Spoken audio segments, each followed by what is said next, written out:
Segunda división.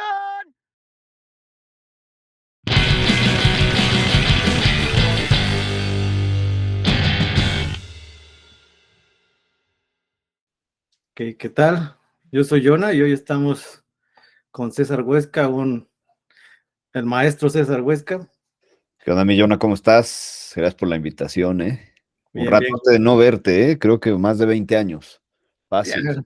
creo que la última vez que nos vimos fue ahí en La Salle, Debió de haber sido ahí, ¿sí? cuando Sí, sí. estábamos haciendo un ensamble ahí, extra académico. Exactamente.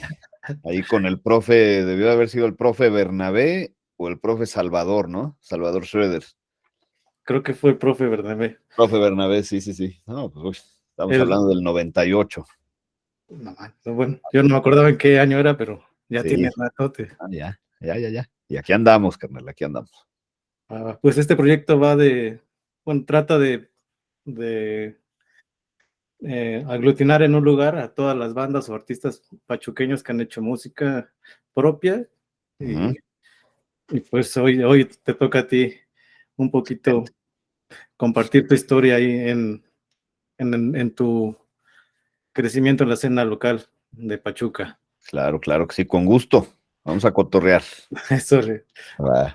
¿te acuerdas cómo llegó la música a ti de chiquito? Sí, claro, de hecho, desde que me acuerdo había música en casa, ¿no? Ya fuera porque pues, mis papás escuchaban sus acetatos, ¿no? De baladistas de los finales de los 70, principios de los 80, y pues música para niños, ¿no? Odisea Burbujas, Sí. todas esas ondas que escuchábamos mi hermana y yo. De ahí me gustó la cantada, me gustaba cantar, me aprendía las letras de tanto de lo que oían mis papás como de lo que oíamos mi hermana y yo de niños, ¿no? Y era memorizarme las letras, me gustaba memorizar muchas canciones y poderlas cantar así al mismo tiempo. Ya después empecé con la batería por Laureano Brizuela, que escuché un cassette que dejó una tía ahí mal puesto, lo puse, me gustó la batería, pedí una batería de Navidad, me la regalaron, bueno, una batería de juguete, ni siquiera era real, pero Sí. ahí agarré el beat, ¿no? Ahí como que empecé a entender esa parte de la música.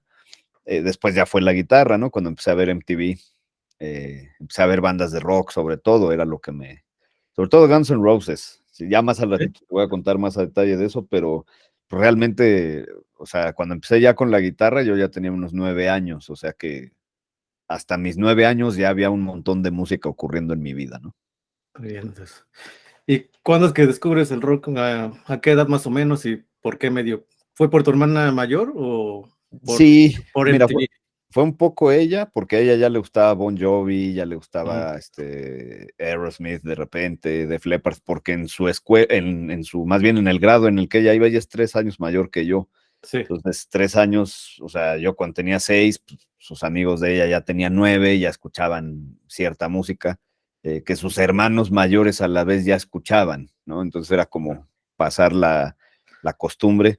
Entonces sí fue por medio de ella y también fue porque, pues sí, me pegué a la tele, empecé a ver MTV, me gustó MTV, el MTV noventerísimo, porque veía yo a Madonna y luego veía yo a Pantera, ¿no? Y luego veía yo no sé, a Phil Collins, ¿no? Y luego veía yo algo de Fiona Apple y luego algo de Sepultura, o sea, había una diversidad impresionante. Ujú. Y sobre todo de ahí, pues empecé a ver a Def Leppard, a Guns N' Roses, a Metallica, a Megadeth, eh, ¿quién más por ahí? Uy, no sé, ya después, ya en la secundaria, pues empezó la onda de Korn, Deftones, Incubus, ¿no? Todo eso. Pero sí, realmente yo creo que lo que me ancló al rock fue MTV, sobre todo, tantas bandas que vi ahí. Entonces, oye, ¿y tu primer disco de rock que hayas comprado, que hayas pedido? ¿Cuál Fue, fue? fue en cassette, Ajá. fue el Use Your Illusion 2 de Guns N' Roses. Sí, me acuerdo que a un amigo de la primaria, te digo, su hermano mayor, le encantaba Guns N' Roses, entonces a mi brother pues igual le gustaba y me hablaba mucho de la banda y cantaba el güey canciones de Guns N' Roses en clase, ¿no? Así de que Knocking on Heaven's Door, ¿no? Y cosas Sí. así. Y yo le decía, oye, pues qué banda es o qué onda, ¿no? Y no, pues Guns N' Roses. Creo que los he visto en MTV. Sí, el güey este del paliacate, ¿no? Y el cabello lacio y el guitarrista del sombrero. Sí, claro, me encanta esa banda, ¿no? Entonces, acabando ese año, con los ahorros ahí de la escuela, me fui a comprar el Use Your Illusion, el cassette, el 2, y ese yo creo que fue sí, debió de haber sido el primer álbum así que de rock que tuve, ¿no? Ya de ahí me empecé a comprar los demás de Guns N' Roses, empecé a meterme en otras bandas y pues cada que podía ir a comprarme más cassettes de ellos. Todavía no compraba yo discos compactos, eran todavía cintas. Sí, sí, sí. ¿Ese es el amarillo o el azul? Porque las portadas son iguales, ¿no? Ajá, el 1 es el amarillo, amarillo naranja, Ajá. y el 2 es el azul. Ajá, ese fue mi primer álbum rock, Use Your Illusion 2. Bien, bien, bien. Sí. ¿Y el primer concierto al que hayas asistido? Igual y no que haya sido de rock, pero de música, que hayas visto música en vivo. En vivo fue a Pablo Ruiz, güey. Ah, Pablito Fue Ruiz. Pablito Ruiz en el Poliforum aquí en Pachuca. Puta, eso Sí. debió de haber sido en el 91, yo creo, 90, 91. Mi hermana era mega fan de Pablo Ruiz y una prima también, entonces pues, íbamos mi mamá, mi hermana, yo, una tía, mi prima, Ajá. o la tía, no me acuerdo si iba, y no me acuerdo si un primo también. Pero sí, me acuerdo bien que ese fue mi primer concierto, mi primer show en vivo de musical al que pude asistir. Sí, yo tendría unos, puta, 7 años, 7, 8 años, yo creo. Bien chavito. Sí, sí. ¿Y el primer concierto de rock, sí te acuerdas? ¿O? Sí, ese debió de haber sido Bon Jovi en el Palacio de los Deportes en 1995, cuando traían la gira del These Days. Mi hermana había cumplido 15 años y su regalo fue que la llevaran a ver a Bon Jovi al Palacio de los Deportes. Ese Ándale. debió de ser, pero antes, fíjate, antes de ese, recuerdo haber ido digo, no es un concierto rock como tal, Ujú. pero tampoco era Pablo Ruiz, tan pop, ¿sabes? Sí. Entonces, fui a ver a Alex Sintek aquí en Pachuca, a las instalaciones de la feria, no me acuerdo si fue en el Palenque, Ujú. y eso, sí, debí de haber tenido ya unos 11 años, 10 años. Pero sí, concierto rockero de guitarrazo y tamborazo ya fue hasta el 95, ya estaba yo, acababa de entrar a la secundaria, Bon Jovi, la gira These Days del 95. Bien, bien. ¿Quién consideras que fue tu influencia más grande para hacer música? ¿Fue algún familiar o fue ahí un guitarrista, un grupo? Pues fue, yo creo, mi motor principal, así, el que me hizo agarrar la guitarra. Digo, a mí ya me gustaba la música, te digo, ya Sí. me gustaba cantar y ya había yo medio incursionado en la batería, etcétera. Pero realmente quien me anima a tocar la guitarra por primera vez fue mi papá. Digo, él hasta la fecha a veces tiene su guitarra y toca y canta, Ujú. pero sí, mis memorias así de la infancia son de que él cantaba en su cama o en el sillón o donde fuera y cantaba boleros, rancheras, ¿no? Música bohemia casi siempre. Javier Solís, ya sabes, ¿no? José Alfredo Jiménez, Sí. de repente cosas de José José, etcétera. Vicente Fernández. Entonces, pues ahí yo creo es cuando empieza la curiosidad por primera vez. Entonces una vez le dije, oye, a ver, ¿cómo le haces? Porque yo veo que mueves los dedos y cambia el sonido. Y ya me empezó a explicar. Y no, mira, pues este es que el do mayor, que el re, lo que él sabía, ¿no? Los Sí. acordes básicos. Y me decía, ¿no? De aquí a acá, o sea, esta es la primera cuerda, la más aguda, esta es la sexta, la más grave, pues acá están las notas graves y si te vas más para acá están las notas agudas. Entonces se me hizo muy natural. Dije, claro, ¿no? O sea, grave, medio, agudo, ¿no? Va. Y yo creo que él fue quien me inspiró de inicio a agarrar la guitarra y ya después en MTV viendo ahí a 1000 bandas y 1000 güeyes tocando la guitarra. Yo creo que el que me encendió así la chispa por la guitarra eléctrica fue Slash, precisamente. Al ver a Slash dije, quiero tocar la guitarra eléctrica así como es, señor, ¿no? Entonces, fue una mezcla entre mi papá y entre Slash los que me impulsaron a hacer esto desde, sí, mis 9, 10 años. Muy bien. Entonces, bueno, ya de chiquito, tu papá te presta su guitarra, ¿no? Me imagino que era acústica. Sí. ¿Recuerdas cuál fue tu primer guitarra eléctrica? ¿Cuándo llegó a ti? Sí, claro. De hecho, yo toqué acústica un año completo. Cuando de mis 9 a mis 10 fue acústica y aprender ahí mis primeras cositas y todo. La eléctrica ya fue a los 10 años saliendo no me acuerdo si saliendo de cuarto o de quinto de primaria. Eh, Creo que de cuarto, no me acuerdo bien. No, fíjate, es una historia bien chistosa. Es más, dame 20 segundos. Sí. Se me olvidó sacarla antes, pero bueno. Oh, Aquí está. Mira, esta guitarra, ¿ve? No es mi primera guitarra eléctrica, pero es idéntica, es la misma, mismo modelo, mismo color, mismo peso. yo sí, yo creo que hasta mismo año de fabricación. O sea, es así como la estás viendo, así fue mi primera guitarra eléctrica. Esta, tal cual. ¿Qué pasó? Que yo por ahí del 93, igual saliendo del curso escolar, con parte de mis ahorros y una parte que me ayudaron mis papás igual, pues la compramos en una guitarra en aquel entonces de 1,500 pesos. La compramos en una tienda que estaba, no sé si te acuerdes, en Covarrubias, en un pasaje por ahí, casi al lado de donde era el Fuerte Apache. Había una tienda de música hace 20 y tantos años, 25, 30 años, yo creo. Era de un tío mío. Ah, sí. Entonces, cuando empecé yo así, que después, no sé si te acuerdas de esta tienda en Constitución de Universo Musical. Sí, sí, sí. Esa tienda fue la que abrió después mi tío, después de haber tenido la de Covarrubias. O sea, era esa misma persona. Entonces, pues al decirle a mis papás, no, pues ahora quiero una guitarra eléctrica, pues vamos con tu tío David, que vende instrumentos, a ver si nos vende una a buen precio. Y nos vende una idéntica a esta. Pero como en el 2001, la vendí para comprarme una de mejor calidad, ¿no? ¿Y qué crees? Que esta va a ser apenas un año que me la hizo llegar un brother de Zapopan, me parece, de allá Sí. de Jalisco. ¿Por qué? Porque hablé de una guitarra que había yo tenido en un video de mi Bien. sección esta de Voz del Locutor en YouTube. Sí, sí, lo vi. Pues ahí un brother me escribió después por Facebook, me dijo, Huesca, ¿qué crees, güey? Que creo que yo tengo tu guitarra, y si no es la tuya, pues es una igualita por como la describes. Me mandó una foto y la vi y dije, no mames, creo que sí es la mía, güey.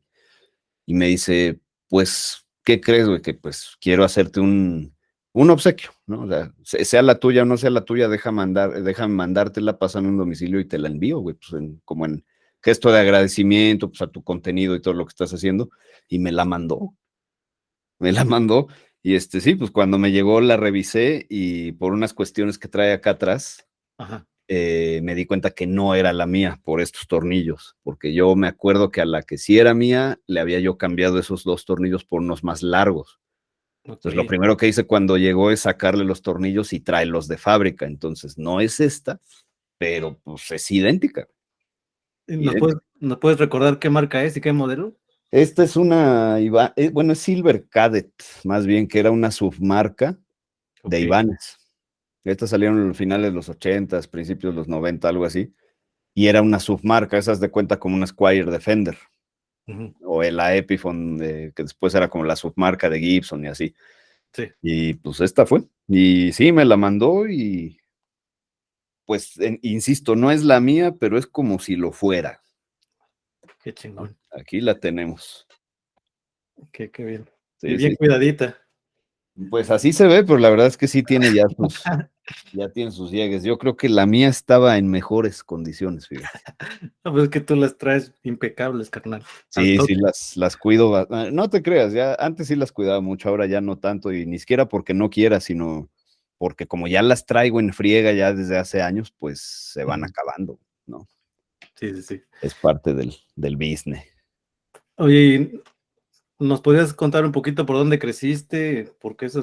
Y si había algunas bandas ahí o algún músico por ahí por tu colonia y en qué escuela fuiste también? Mira, yo empecé a tocar desde la primaria, que fue en la escuela inglesa, pero ahí yo era como que el único de que tocaba guitarra, o que había empezado a tocar guitarra eléctrica como a los 9, 10 años. No recuerdo de alguien que tocara guitarra ahí. Habían varios que tocaban piano, tomaban clases de piano. Tenía yo una amiga, Fabiola, que que ella tocaba el piano, tocaba una pieza, siempre en los homenajes o en festivales o lo que fuera, la ponían a tocar, tocaba muy bien. Tocaba esta canción de Al compás del reloj, creo que se llamaba, vamos todos al compás del reloj, vamos todos, así como un rock and roll. Okay. Lo tocaba siempre ella en su piano y era la sensación. Ya en la secundaria, ya ahí empiezo a ver que había bandas en Pachuca. Yo entro a la Cervantes ahí en la secundaria, cuando todavía estaba ahí en la colonia Rojo Gómez. Entro a primero de secundaria y ahí yo ya me empiezo a enterar de que había bandas en la ciudad, ¿no? Gente que tocaba. Y yo empiezo a querer hacer mi banda ahí en la secundaria, con compas de ahí, ¿no? Tenía yo un amigo, Jorge Chavarría, que tenía instrumentos en su casa. Sí. Tenía guitarra, tenía bajo, tenía una batería, tenía una consola, Pibi de esas grandes, y nos invitaba seguido a su casa y en la planta de hasta arriba me acuerdo que tenía sus instrumentos y pues ahí empezábamos como a tocar canciones de Resorte, de Molotov, ¿no? Que habían salido recién, cosas de Deftones, cosas de Rage Against the Machine, de que era lo que escuchábamos en ese momento y lo intentábamos tocar. Sí. E hicimos una banda que se llamaba Desfile de Ciegos, ¿no? Blinds Parade se llamaba. Okay. Llegamos a tocar una vez ahí ahí en el patio de la escuela, sí, como en un encuentro de bandas, y me acuerdo que ahí ese mismo día llegan los Pluto Vic, Osvaldo, Chinchillas, Isaac, todos ellos, llegan los Pluto Vic, llegan los Playmobil, ¿sí? Estaba Rodrigo Máguata ahí en la batería, no me acuerdo quién es más, Javier Agua, me parece, varios por ahí, que ya eran más grandes que yo creo ellos ya iban en universidad. Si yo ahí tendría unos 14 años, yo creo estos vatos ya tendrían unos casi 20, ¿no? Por ahí. Entonces ahí me entero de esas bandas, ¿no? Y habían otras bandas que creo que antes, unos de ellos, de esas bandas, antes tenían una que se llamaba Cinta Gris y que se llamaba Troca, en fin, ¿no? Y me acuerdo bien que sí, también por esa época, 96, 97, las bandas como ya más macizas de la ciudad, las que ya sonaban en el radio y los anunciaban en el radio, eran los X-Tipos y el Eterno Grito. Sí, no, bandas ya muy viejas. Que el Eterno Grito se volvió a juntar. Sí. Se volvió a juntar hace poco, están tocando. Todo ahí, la mayoría son mis brothers. Alex Salazar es mi carnalazo desde hace más de 20 años. Realmente es con el que más me llevo todos ellos. Con el Javo Hernández también. Pues que son carnales desde entonces, ¿no? Y me sigo frecuentando con ellos. Y de los X-Tipos, pues del Capi Ortega, también mi brother, y Jorge Reverter, me acuerdo que creo también era de esa banda. Y pues sí, me acuerdo de esa época, de esas bandas, de la escena así como pop, eran X-Tipos, Eterno Grito, rock pop, ¿no?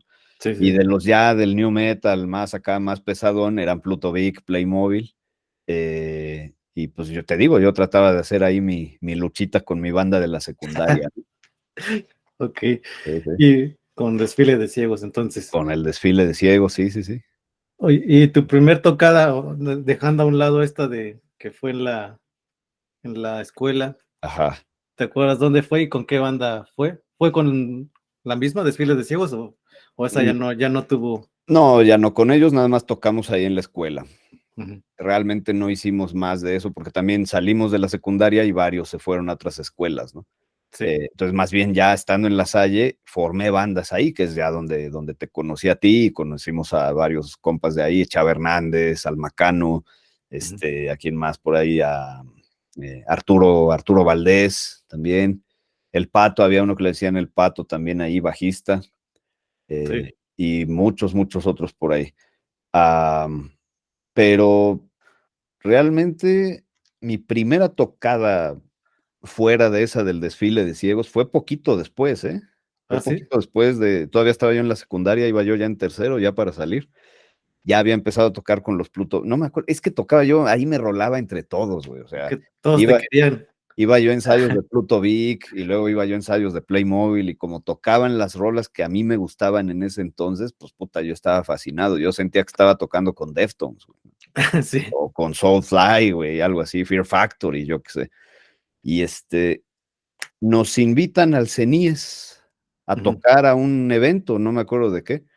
Iba yo con Playmobil, me parece que iba yo a tocar con ellos. Yo llego al lugar y pues un chingo de gente, de alumnos y de gente ahí como de la organización, y ya habían empezado a tocar bandas, ya se habían empezado a subir varios, y pues yo veía que estos güeyes no llegaban, ¿no? Y no llegaban y no llegaban, nada más estaba ahí el bajista y ¿Quién era? estaba, ¿Chinchillas? no, no, no, no, ya me acordé, no iba yo a tocar con ninguno de ellos, estaban citados ellos, pero yo iba a tocar con otros dos vatos, güey, era con Homero, Homero Arteaga, sí, que era Arteaga, sí, hermano de René. Homero era bajista, René guitarrista, Ujú. no sé si te acuerdas de ellos, que Me- me- con ellos tuve una banda que se llamaba El Rapto, fue mi primera banda, sí, después de la secundaria, no, todavía en la secundaria. Ahorita te cuento porque son dos historias por separado. La primera es que yo iba con César Guzmán, ¿te acuerdas de este bataco? De César Ajá, Guzmán sí, y sí. César. Iba yo con él, con Homero, y no me acuerdo quién iba a cantar ese día. Hace poco hablé con Ramiro Hernández Ah, ¿cómo no? y él me dijo que tocaba en el Rapto ahí contigo. En el A lo rap. mejor, a lo mejor era él. Es que yo creo que sí, es que esa banda fue antes de esto que te estoy contando. Lo que pasa es que ahí no Sí, llegó nadie y me terminé subiendo a tocar yo solo. ok. Así de repente, oye, güey, ya les toca, no, pues es que no han llegado los demás de la banda, no, pues súbete tú, pues órale, va, y me subí yo solo ahí, ¿no? Pero ya me acordé, antes de eso, fue el Rapto realmente la primera banda, ¿no? Con la que ya empecé a tocar, que en fiestas, que en Plaza Bella, ahí afuera de Café Gallery, ¿no? Ahí nos invitaron un par de veces. Sí. Y sí, entonces fue el Raptor, la primera tocada que hicimos, si no mal recuerdo, fue en una peda, en el Salón Titos. Se armaban los trancazos, ahí era de rigor que se armaran los madrazos. Sí, sí. Yo tenía 14 años, creo recién cumplidos, o 13, no me acuerdo. Y tocábamos también, creo, en la casa de la abuela alguna vez. Sí, sí, sí. Entonces, pues sí, ahí te estoy hablando de secundaria, tercero de secundaria, realmente. Titos era el salón que está ahí al lado de Telmex, ¿no? Por la Exactamente. San 11 de julio. Ahí que ahorita creo es un restaurante de comida, un restaurante huasteco. Bien, bien. Creo que es ahí donde es ese restaurante, ahí era el salón en aquel entonces. Y sí, ahí sería la primera tocada fuera de lo de las que hice en la secundaria, ahí, Eso. con el Rapto. Muy bien. El Rapto, fíjate, perdón, como dato adicional, el Rapto era Ramiro en la voz, Ujú. era Silvia, no me acuerdo cómo se apellida, era su novia en aquel entonces, ella cantaba igual. Moisés, un Moisés en la batería, que no volví a ver, después de eso. Homero y René, Homero en el bajo, René en la guitarra y yo en la otra guitarra.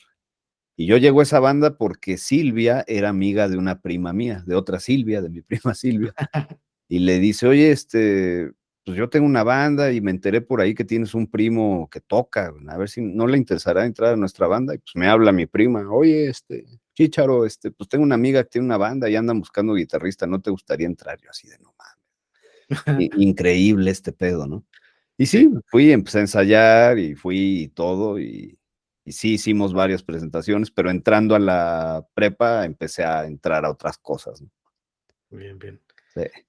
Y antes de llegar ahí al punto de tu profesionalismo como guitarrista, ¿nos podrías hacer como un recuento rápido de todas las bandas con las que toca, tocaste? Porque fueron Hijo. varias, varias, varias, varias. A ver, voy a tratar de hacerlo y en el menor tiempo posible, güey. Porque son bastantes. Mira, o sea, oficialmente así como que la primera banda con la que realmente no fue banda porque pues no salimos de tocar en mi cuarto, fue Ujú. con unos primos. Uno de Ok. ellos ya falleció lamentablemente en un accidente hace ya varios años.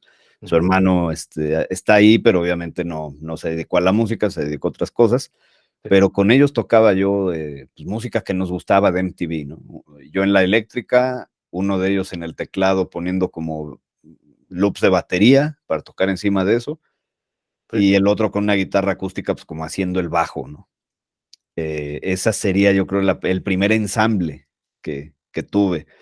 Eso fue previo a, fue como en primero de secundaria, yo creo, segundo. Entonces después ya viene el rapto, precisamente. Después del rapto, muy poquito después, empiezo ya a entrar que con Pluto Vic y que a tocar de repente con los Playmobil y que en fiestas de la prepa y ya sabes. Entro a la prepa y ahí formo una banda que se llamaban Los Perfectos Desconocidos, no sé si te acuerdes. Sí, sí, sí. Y pues era una mezcolanza ahí, de repente estaba el Pavel ahí, de repente estaba Chava, de repente estaba Arturo Valdés, Eder, el de ahí del Fuerte Apache en la batería, de repente entraba Mario Camargo, ¿no? Un cantante ahí, entonces era un rollo así de banda de todo mundo, ¿no?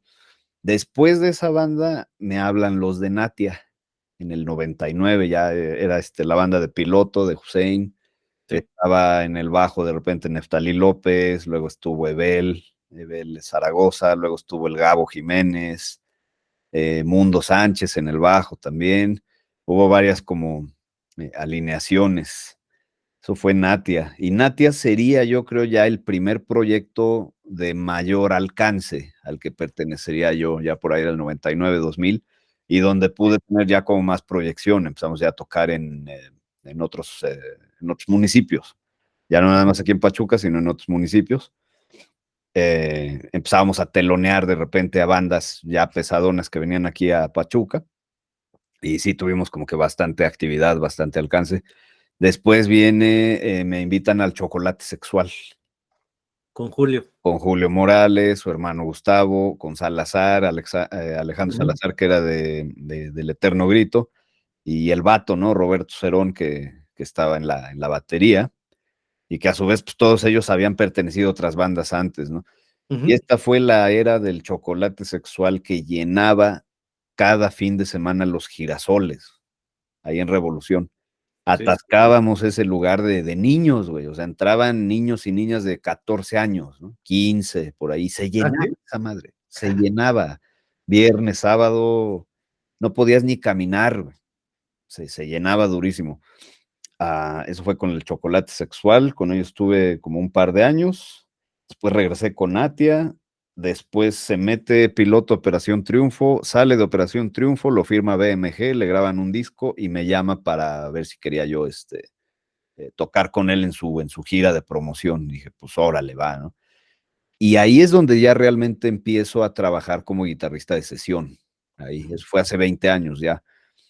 O sea, es como que un poco 2003 es como el parteaguas, ¿no? Empezando 2003 empiezo ya a acompañar a alguien y ya enfocarme en mi trabajo como sesionista. Y de 2002 para atrás, pues fue todo el rollo de picar piedra con un montón de bandas, ¿no? De todo tipo. También me acuerdo que toqué un rato con Isabel la Católica también. ¿Te acuerdas de esa banda, no? De Isabel y Romeo, y estaba de repente ahí Jimmy en la batería, estuvo de repente Arturo Valdés también ahí en la otra guitarra. No sé si se me está escapando alguna banda por ahí, pero creo que son todas hasta ahorita. Te digo, ya de 2003 en adelante, pues seguí en el circuito local, seguí con bandas de covers y todo eso, pero ya me enfocaba yo más en tocar fuera, ¿no? Y tocar con proyectos que tuvieran otro tipo ya pues de planes y de infraestructura, ¿no? Bien, bien. Y después de eso te vas a estudiar a México, ¿no? Al Martel. No, a Fermata. ¿Fermata? Ajá, yo entré a Fermata en 2002. Estuve 2 semestres nada más, porque ya que iba a pasar a tercero, para entonces yo ya estaba de gira, seguía yo ya de gira con Piloto y había bastante trabajo. Entonces, pues ya o no llegaba yo a las clases o faltaba yo porque andaba yo en otra ciudad y todo. Entonces dije, pues no voy a poder hacer las dos cosas. O sea, hay que decidir. O me quedo en la escuela y me encierro ahí y acabo la carrera, o pues ya más bien, si ya estoy encarrilado tocando en vivo y en una gira y en escenarios y bla, bla, bla, pues igual y ya mejor me quedo ahí y de ahí que empiecen a surgir más cosas. Y decidí hacer eso, decidí seguir girando, seguir haciendo como mi mis pininos ya en varias ciudades, aquí y allá, y aprendiendo de ese rollo.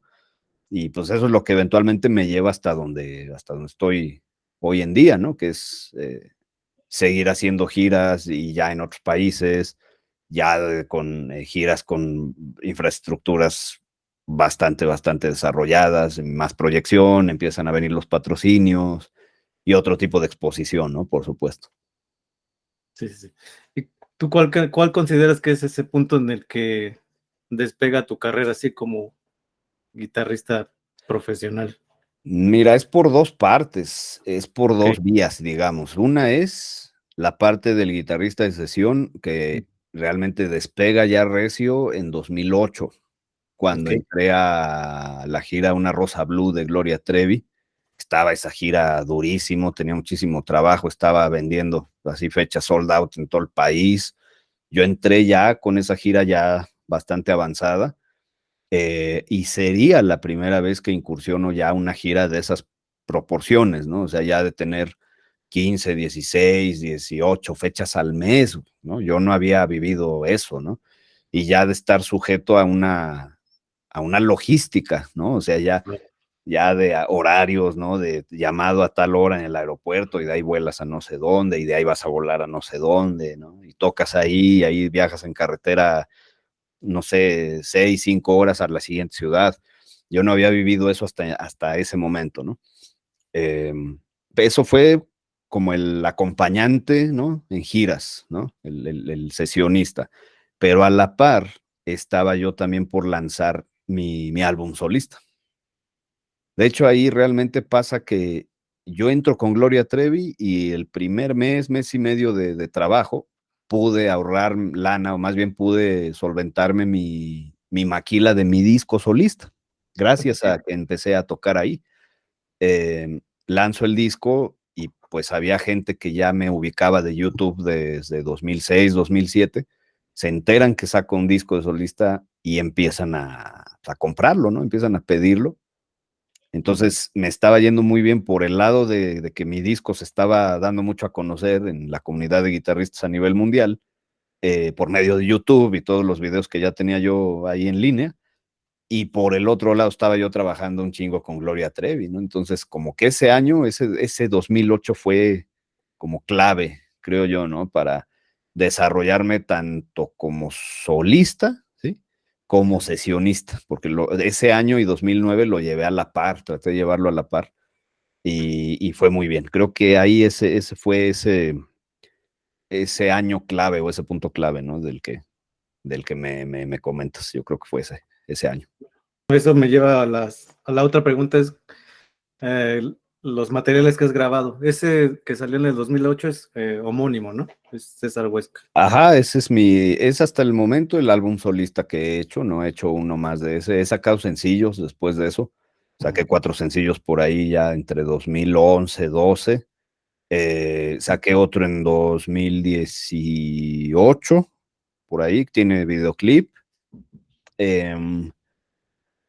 y realmente es eso, sí, de ahí en fuera he grabado 1001 canciones y 1001 producciones, pero no son de mi autoría, son más bien colaboraciones con otras personas, otras bandas, otros músicos. Y bueno, aquí entra también a mencionar que tengo un proyecto, pues sí, digamos, no es mío como tal, pero soy parte de ese proyecto de música propia, que se llama The Architect, que entré a eso, empecé a colaborar con ellos. Es un cuate de Fermata, de hecho, el líder de esa banda, de ese proyecto. Y yo empiezo a colaborar con The Architect en 2007. Empecé grabando cosas. Se lanza el primer álbum de The Architect en 2009 y para 2010 me habla Genaro, el líder de la banda y el compositor, para ver si me interesaba ser guitarrista de la banda. Y yo venía terminando la gira con Gloria Trevi, entonces dije, pues va, güey, ¿no? Le damos duro ahora nosotros. Y de hecho lanzamos un álbum el año pasado, en septiembre lo lanzamos, el segundo álbum de la banda, y digamos que ese también podría ser un material en coautoría, ¿no? Conmigo, más mi disco solista, ¿no? Muy bien, muy bien. Bueno, regresando al primer disco, el solista, ¿ese lo grabaste tú en tu estudio propio o te fuiste a algún otro lugar? No, lo grabé en mi cuarto, en mi recámara.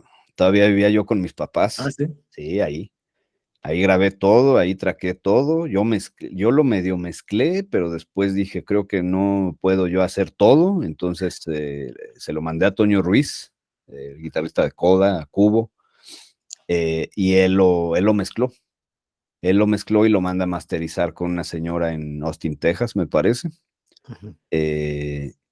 Y sí, pero, o sea, traqueado el tracking de ese disco fue en mi recámara, así con mi cama ahí a un lado, ¿no? Y mi closet acá, y ahí con una Dell, una computadora Dell, ah, de esas que te daban en Telmex, y con el Audition, lo grabé en Audition, grabé otras cosas en Nuendo, grabé otras cosas creo en Sonar, y pues, sí, ¿no? Con estos monitores que tengo aquí y con una interfaz que no es esta y no, y nada que ver con esta ya es de otra onda. Una Sí. interfaz igual portátil, pero no muy chida que digamos.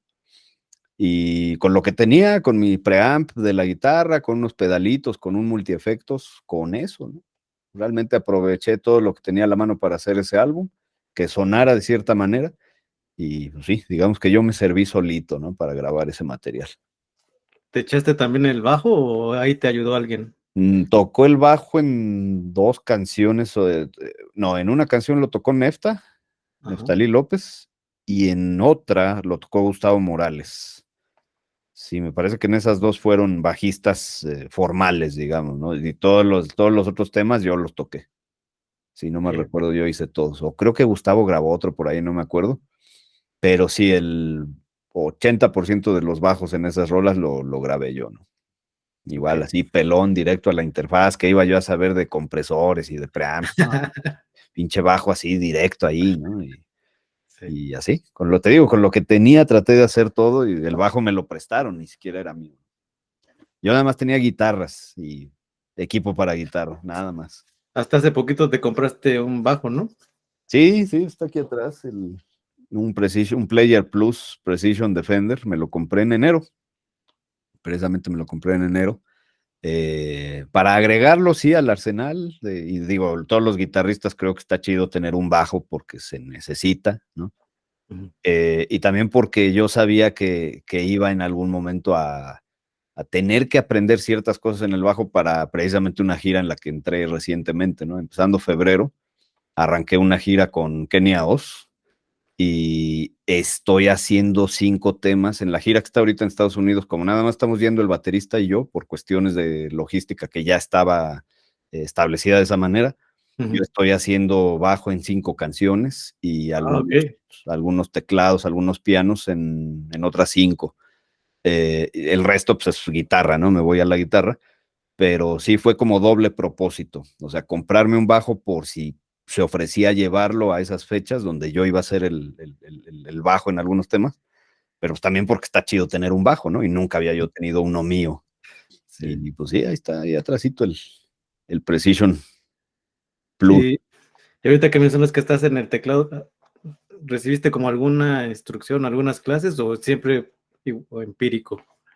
Pues mira, Bueno, aparte, pues tienes oído absoluto, carnal. Entonces, eso me sí. ayuda mucho definitivamente, pero bueno, de entrada lo que estoy tocando al piano en vivo en estos shows con Kenia no es nada difícil, son cosas sencillas, ¿sí? No requiere realmente ser de hecho a mí me dijeron, desde que me convocaron a la gira, me dijeron, necesitamos que sí toques la guitarra y sabemos que lo haces súper bien y bla, bla, pero también vamos a requerir que puedas tocar piano básico, ¿no? Y el bajo también, porque la primera parte de la gira en Estados Unidos va a ser únicamente de yo, el baterista y director musical, y tú en la guitarra y cubrir también ciertas partecitas de bajo y teclado. Entonces, para eso, pues sí me puse a estudiar un poquito de piano básico, ¿no?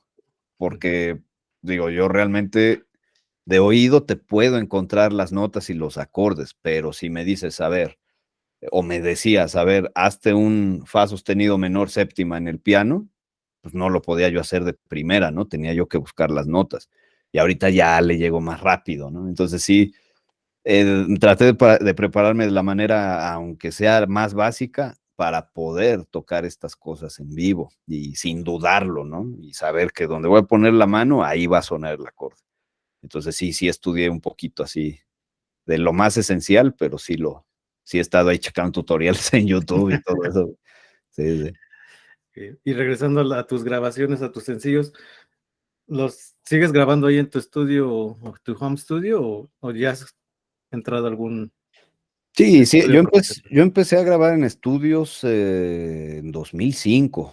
Ok. 2005 me empezaron a hablar varios productores porque pues con la gente que ya había empezado a trabajar y a conocer en tocadas, sobre todo con Piloto, en conciertos con él, pues empecé a conocer a mucha gente ya del medio, ¿no? Más músicos, ingenieros, productores, etcétera. Oye, pues pásame tu número, ¿no? Porque queremos grabar esto para tal cosa, ¿no? A ver si tienes chance. Y me hablaban, oye, pues mira, necesitamos unas guitarras para tal canción, puedes venir a Ciudad de México a grabar. Yo decía que sí, bueno, con los huevos aquí, pero decía que sí, ¿no? Me fui a grabar al estudio de Jorge Avendaño, allá por la zona Esmeralda, me acuerdo, 2005. Ese mismo año fui a grabar a los estudios de EMI, también, ahí ay, no me acuerdo si ahí por Palmas y Periférico, algo así. Eso fue 2005. Ya más adelante me hablaba mucho Beto Rofiel, de repente, un productor de Veracruz, compositor, músico también. Grababa yo con él en Coyoacán, de repente, con Vladimir Suárez también, de repente en la del Valle, ahí, para varias cosas. Entonces, sí empecé muy, muy joven a entrar a estudios y a vivir esa experiencia así como de meterte a un estudio de grabación y estar ahí grabando y decir, ay, güey, ¿no? Y los audífonos y, oye, a ver, dame otra toma y todo eso, ¿no? Entonces se me empezaba así como eh, a apasionar mucho esa parte, ¿no? Pero una vez que ya empecé a tener más equipo y de mejor calidad y aparatos más sofisticados, pues ya realmente no me he visto tanto en la necesidad de desplazarme a otras ciudades, a menos que sea muy necesario. Pero en los últimos años, todo lo que he hecho de sesión para sencillos, para discos, para lo que sea, ha sido desde aquí. Okay. Ha sido desde aquí porque pues tengo un Fractal, tengo un Axe-FX aquí abajo que pues, trae emulaciones de 100 amplificadores, 100 gabinetes, ¿no? O sea, suena realmente a que estás usando amplis así, ¿no? Y con micrófono y esta interfaz pues también es muy buena, mis monitores, la máquina. Entonces, ya realmente todo lo que tengo aquí es lo necesario para más todas las guitarras. eh, es más que suficiente para prácticamente cubrir cualquier cosa de cualquier estilo o cualquier sonido que se requiera, ya desde aquí lo puedo diseñar y ya nada más mandar los tracks, ¿no? Y listo. Sí, sí, sí. Sí, pues ya con los emuladores ya han avanzado así a pasos agigantados en Sí, unas sí, 2 décadas. sí, porque empezó realmente ese rollo hace un poquito más de 20 años y empezaba medio a sonar, medio a acercarse, ¿no? Pero no, ahorita ya es difícil distinguir entre si es el ampli real o si es una representación digital de ese amplificador, ¿no? Sí. Entonces, pues eso ha dado esa posibilidad de poder, desde tu casa, teniendo esos aparatos y sabiéndoles mover, pues te dan chance de sonar a lo que necesites y desde ahí, ¿no?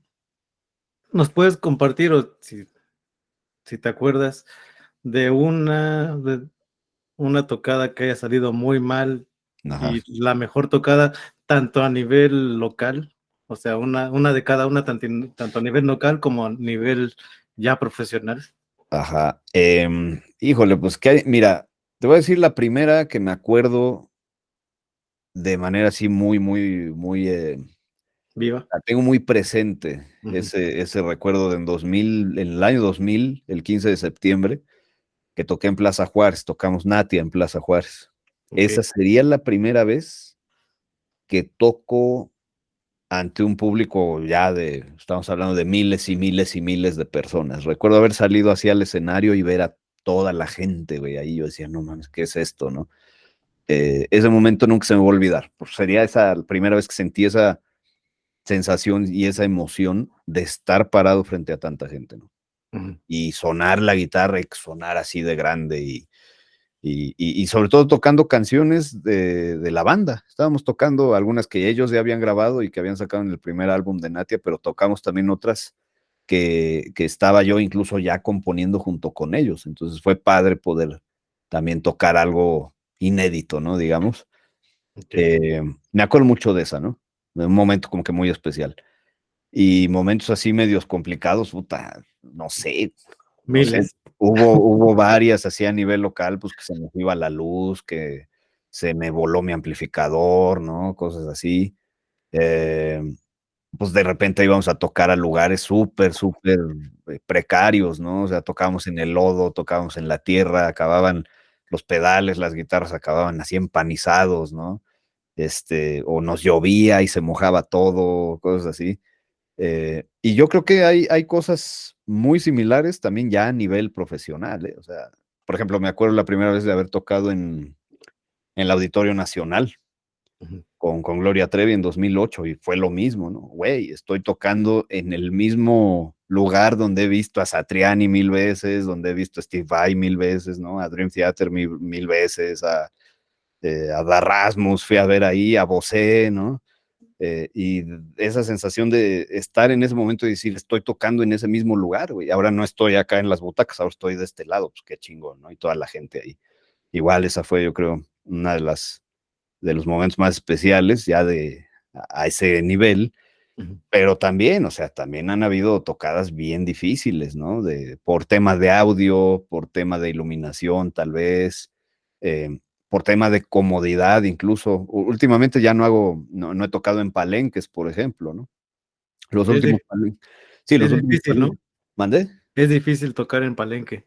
No en todos, pero la mayoría son muy chiquitos los ruedos. Por ejemplo, el de aquí de Pachuca es muy difícil tocar ahí, muy pequeño. Es muy chiquito el ruedo y estamos todos en el ruedo y es incómodo. La última vez que hice palenques debió de haber sido antes de la pandemia, 2019, que de hecho vine aquí al palenque aquí de Pachuca con la Guzmán.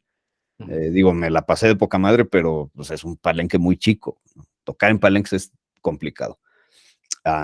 Pero igual, o sea, han habido shows donde igual nos llueve de repente, han habido shows donde se va la luz de repente o falla algo, o el audio tiene ahí algún problema. Entonces, pues está uno un poquito a expensas de todo, ¿no? Y pues, hay que estar preparado para lo que pueda ocurrir en tiempo real y pues, resolver y no sacarse de onda, ¿no? Es parte del oficio que hay que desarrollar. Muy bien.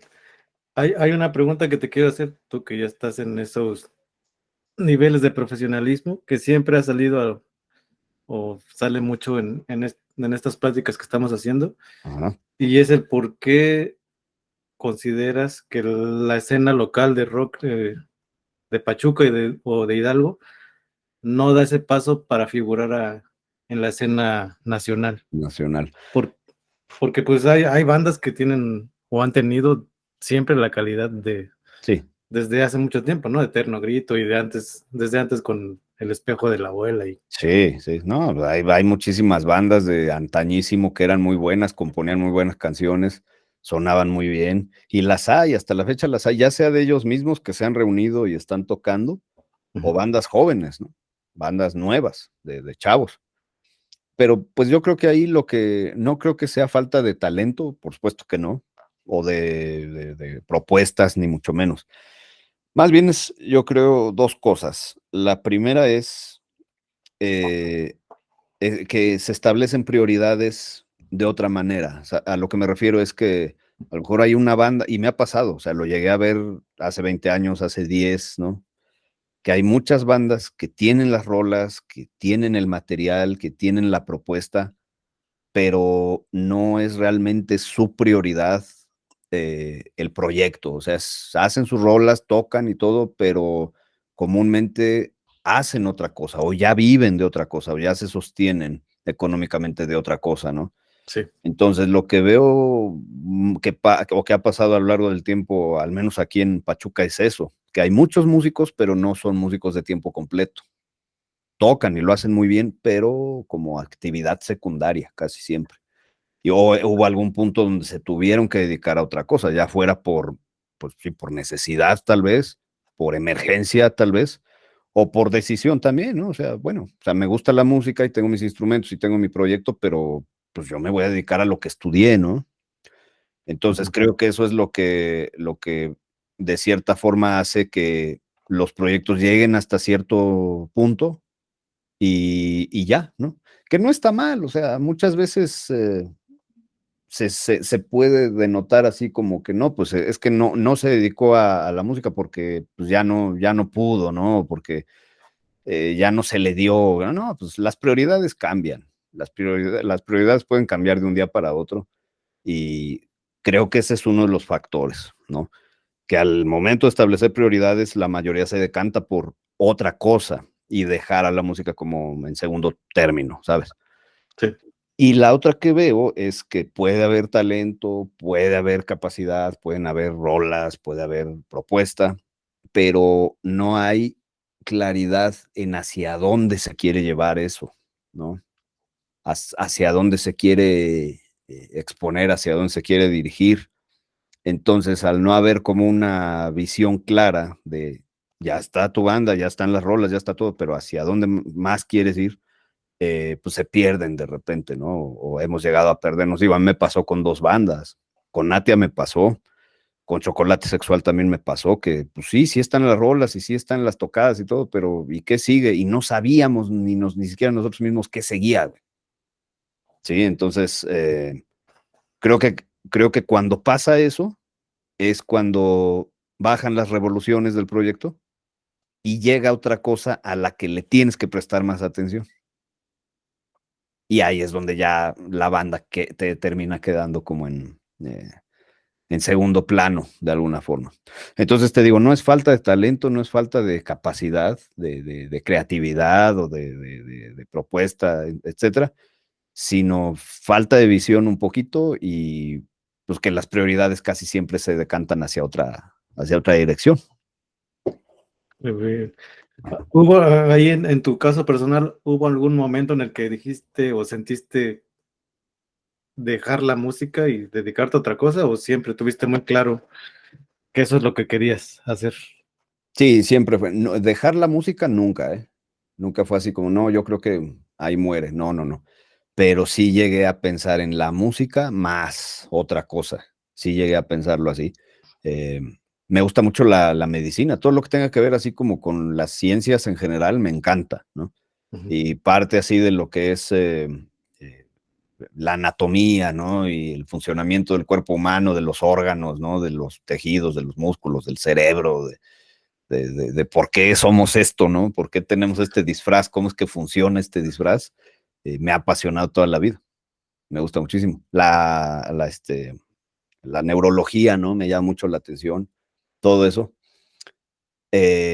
Cirugías, etcétera. Pero realmente nunca tuvo más peso eso que la música. Siempre fue la música así como lo que estaba hasta arriba, hasta arriba, hasta arriba. Entonces nunca fue así como dudar de dedicarme a eso, ¿no? Dudaba yo más bien de si iba a poder, ¿no? De repente sí decía yo, híjole, es que iré a poder, iré a ser capaz, ¿no? Iré a, pues ya sabes, ¿no? Cosas como ciertas inseguridades, ciertas ondas que trae uno a lo mejor desde niño, ¿no? Que se te arraigan y ya cuando vas a hacer algo ya de más grande, pues la piensas, ¿no? Ujú. Pero no, dentro de toda esa como inseguridad que pude haber tenido, incluso desánimo de repente por parte de otras personas, así de, no, güey, dedícate a otra cosa, eso no sirve, güey, nah, eso, ¿sabes? Sí. Nunca dudé de eso, o sea, siempre dije, sí, va a ser la música sí o sí, pero sí llegué a pensar como en un plan B, de alguna forma, que pues no se echó a andar, siempre fue el plan A y el plan A y el plan A y también de, pues tener un poco esa, o de ir desarrollando poco a poco esa capacidad de no hacerle tanto caso a la gente, ¿no? De lo que te decía. Pues, sí, tuvo que llegar un momento en que dije, pues me vale madre lo que me digan, ¿no? Incluso a mis papás, dije, o sea, si quieren o no, pues yo voy a ver cómo le hago, pero yo me voy a dedicar a esto, ¿no? Entonces, más bien, la labor con ellos fue convencerlos de que no lo estaba yo viendo como un juego, ¿no? Por ahí de mis 16, 17, 18 años. Ya por ahí de mis 18, 19 que se dieron cuenta que iba en serio, dijeron, no, pues dale, ¿no? Dale. Y vas. Y también añadiendo, o sea, tomando un poco de esto que te estoy respondiendo, lo complementaría yo con la respuesta anterior. También muchos proyectos, creo yo, muchas bandas locales en general, también llega un momento donde se para la cosa o deja la bola, deja la rueda de girar, muchas veces también por influencia de voces de fuera, ¿sí? Pues de familiares, de amigos, de conocidos, ¿no? Que intervienen en los planes de la banda y muchas veces eso termina por desanimarlos, ¿no? Ni siquiera es cosa de ellos, sino que pudo más a lo mejor la opinión de alguien más, o los pensamientos de alguien más, o las intenciones de alguien más, que las de ellos mismos. Entonces, eso también muchas veces frena a la gente a hacer cosas. Creo yo que también eso influye, ¿no? Bastante. Y ahorita que mencionaste a comentarios de fuera, ¿existe alguna percepción de Pachuca como una ciudad de segunda, o sea, como un lugar al que no se quiere tocar, pero se tiene que ir a tocar porque ya te pagaron como músico? ¿Hay en los proyectos grandes o realmente no existe eso? O sea, no existe una diferenciación entre Pachuca y el resto de las ciudades de México. Ya, mira, pues de entrada sí te puedo decir, yo para poder hacer algo a un nivel más arribita, yo me tuve que ir de aquí. O sea, sí me tuve que ir de aquí. O sea, yo sabía que aquí siempre iba yo a tocar, ¿no? Aquí siempre iba yo a tener trabajo, pero pues con bandas de covers, ¿no? En eventos sociales, ¿no? Con grupos versátiles, pues eso siempre ha habido y lo hay hasta la fecha. Hay un montón de bandas tocando actualmente, bandas nuevas, bandas viejas, ¿no? Ujú. Grupos versátiles más o menos nuevos, otros pues, ya de antaño. Entonces, trabajo hay aquí, sí, sí, sí que lo hay, pero si estás buscando algo un poquito más allá de la escena local, pues te tienes que ir, ¿no? Te tienes que salir. Y, yo creo que en mi caso eso fue lo más acertado, o sea, sí ir a otra ciudad, conocer a otra gente, conocer a otra gente que precisamente estuviera en otros circuitos fuera de sus localidades y a partir de ahí empezar a ir hacia otras cosas. Entonces, también creo yo que aquí en Pachuca influye mucho que, aunque hay bandas y hay muchas propuestas y hay gente activa tocando en diferentes lugares, la gente, o sea, la población, vamos a decirlo, como que tiene objetivos o tiene maneras de entretenerse o tiene maneras de pasar el rato, etcétera, eh, que a veces van un poquito en detrimento de los planes de las bandas, ¿no? Entonces, a lo que voy es que eso a veces separa a la audiencia potencial de algún proyecto, ¿sí? Porque pues sí tocan muchas bandas o vienen bandas de fuera, pero a veces el público no asiste, o a veces la gente no le llama la atención o les llama nada más la atención, pues si viene Julián Álvarez, ¿no? O les llama la atención si viene, no sé, Alejandro Fernández, ¿sabes? La gente aquí en Pachuca consume eso, o sea, no se arriesga a consumir algo, vamos a decirlo, local, ¿no? Y quienes consumen bandas locales, pues son los amigos de las bandas, ¿no? Es muy difícil como jalar a un público, ¿cómo se dice? Un público concreto o una audiencia concreta para esa banda, fuera de los amigos, fuera de los familiares, ¿sabes? Creo que eso sí está muy marcado aquí en Pachuca. O sea, en Pachuca se consume algo muy específico y que muchas veces poco tiene que ver con lo que ofrecen las bandas locales. Casi siempre se consume o lo que viene de fuera o lo muy, muy famoso, ¿no? De lo que está así como sonando hoy en día. Sí, sí, sí. Y ya para concluir, siempre les preguntamos a las personas que participan aquí que nos recomienden bandas, proyectos o artistas para que podamos nosotros contactarlos y puedan compartir su historia. Ah, ¿Tú tienes alguna recomendación que nos puedas hacer? Por ejemplo, ya hablamos con mm, Alex Salazar de Eterno Grito. No sé, alguna banda contemporánea o de antes que tú consideres que sea pertinente que puedan participar aquí. Mira, ahorita se me viene a la cabeza, esto fue hace unos meses, fui con mi chava ahí a FICA, este café que está acá en La Ah, Periodista, me parece. sí he ido, sí. Yo, o sea, fuimos y sin ni siquiera saber que iba a haber música en vivo, y me encontré a una banda que se llama El Son de Calunga. Ok. No sé si has oído de ellos, son jóvenes, sí, No, la verdad, no. canta una muchacha y creo que la muchacha y no me acuerdo si el del bajo, creo que son hermanos. Ujú. Hay un guitarrista, un baterista percusionista y me parece que un tecladista también y alguien, no me acuerdo si en el sax. Me encantó lo que hacen. El Son de Calunga se llama. No sé si son exactamente de aquí de Pachuca o de por aquí cerca, me parece. Ujú. De hecho, es más, para no decirte mentiras, aquí los tengo en su Instagram. Y tienen piezas de ellos y además hacen como covers, Ok. como lo definen aquí, ¿no? El Son de Calunga MX, reggae folclórico mexicano. Entonces, muchas canciones tradicionales mexicanas, ¿sí? ¿No? Algunas cosas las escuché por ahí medio de cumbia, medio de ciertos ritmos así medios afrolatinosos, ¿no? En versiones de ellos, ¿no? En versiones más reggae, más así, más en ese rollo. Y, y sí, estoy viendo que sí, están al menos como base, tienen aquí en Instagram, son Pachuca Hidalgo, México, ¿no? Ok. Entonces se me viene a la mente ellos como un grupo que yo no conocía, ¿no? Porque realmente no había oído de ellos. Pero pues sí, digo, también, ¿por qué no? Pues hacerle saber a la gente de Pachuca que hay bandas de antañísimo que se están reuniendo otra vez a tocar, ¿no? Y eso está padre también, porque pues, también la nostalgia, pues tiene lo suyo de alguna forma, ¿no? Y digo, se hace a nivel local y se hace a nivel internacional, o sea, ¿cuántas bandas no hemos visto que de repente se vuelven a juntar con sus integrantes originales, ¿no? Y creo que Richie Sambora va a regresar a Bon Jovi, ¿no? Por ejemplo, Sí. Marty Friedman volvió a tocar con Megadeth después de 23 años en Japón, ¿no? Hace unos días o unas semanas, cosas así, ¿no? Entonces no es nada más como que ocurra a nivel local ese fenómeno. Yo me junté con Chocolate Sexual el año pasado, nos juntamos, hicimos por ahí una presentación.